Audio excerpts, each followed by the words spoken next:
One more time around for the Powri Hermitage Lumber late models. New sanctioning body this season for the late model class. They have a number of different divisions that they run. And after a couple of years of not having a sanctioning body for the late models, it's a great addition. Adds a little extra flair to see if you can run for a national championship. Tucker Cox currently is the point leader in the Powri national point standings, starting outside row number 1 and through the Pitts Realty start zone. They will go hammer down, all led by the 21 of Johnny Finnewald, and Justin Wells quickly tries to lay waste to the front row. He goes from third to first in the opening turn.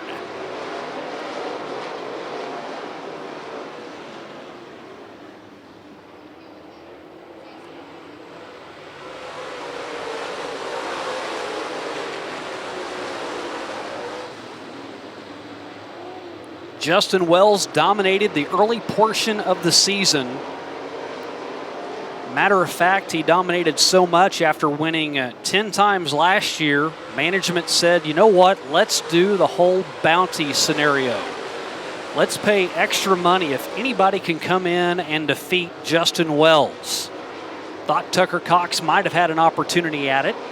And Big Alan Wessling really started to put together a pretty good year as well. As he rides in fourth, he got his best career finish with a second place. Put the bounty on his head and ended up having double features one night. Justin Wells won a makeup race from Show Me 100 weekend to start the evening. Came back out for the second race, and that was the first of the bounty hunt. And Justin Wells was involved in an incident, and he could have chosen, the way the rules were set up, if he is involved in an incident and couldn't finish the race, then the bounty didn't apply for that night. He had to be running at the end of the night to be able for anybody else to win the bounty. The class act that Justin Wells is comes back out, knows his car is not at 100%, and still competes, and Johnny Finnewald won that night to claim the bounty. Johnny Finnewald in victory lane says, I would have much rather ran Justin Wells heads up, and I would have much rather won it that way. I almost feel like not taking the money. But Justin Wells said, you know what? Everybody's out trying to take down the king, and he honored that, came back out and ran, and Johnny Finnewald won. Wells and Finnewald run 1-2, Cox in third, Wessling in fourth, and you get all the way back to fifth, where you see J.C. Morton in the Moon Brothers Racing 72. Tommy Cordray in the black number 5. We used to call him the Silver Fox. Went to a brand new car this year, and he has been known for not really having sponsorship. He's for the most part self-funded, and that's why you only see one logo, the Tom's Collision Repair, on the front hood. But he was running at some other tracks, and that car was only black, and some kids came up and said, you know, this looks like the Batmobile. So he embraced the nickname, put the Batman logo on the top. So now he goes from the Silver Fox, we call him Batman now. And Tommy Cordray takes the position away from J.C. Morton.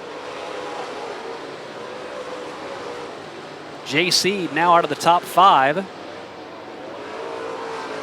And Jim Greenway might put him another position back. We see the Galena, Missouri native who has 3 top 5s. His best finish has been third. And he's now challenging to get around JC and put his name in the hat. Possibly another top 5 for him.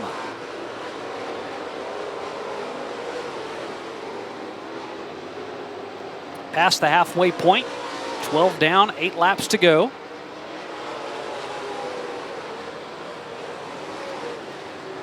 And with the late models, while there are only 13 cars, these drivers pretty much run clean with one another, pretty much run error-free. So we can go 20 laps in a hurry. Go green-white checker. And so far, we are motoring towards that. This race is 13 laps deep, and we have only ran 4.5 minutes. All led by Justin Wells, leads by 2.6 seconds, and that lead's going to continue to grow.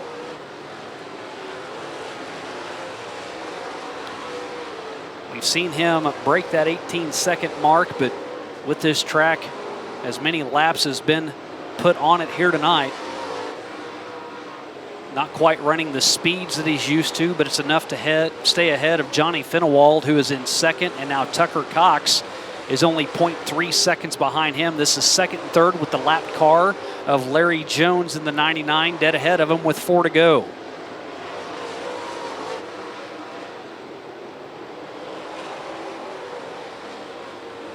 Tucker Cox in the slipstream of Johnny Finewald.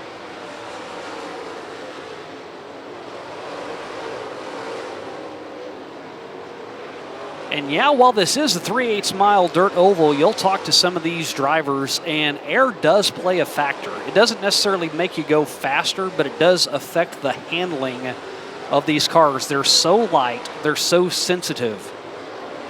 That clean air can make a difference, and Tucker Cox now back behind 2 cars, handling starting to go away as we wind down the laps.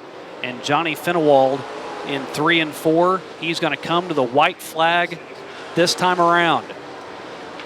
Mike Striegel has the white in hand, 3/8 of a mile left for Justin Wells in a 3-second advantage.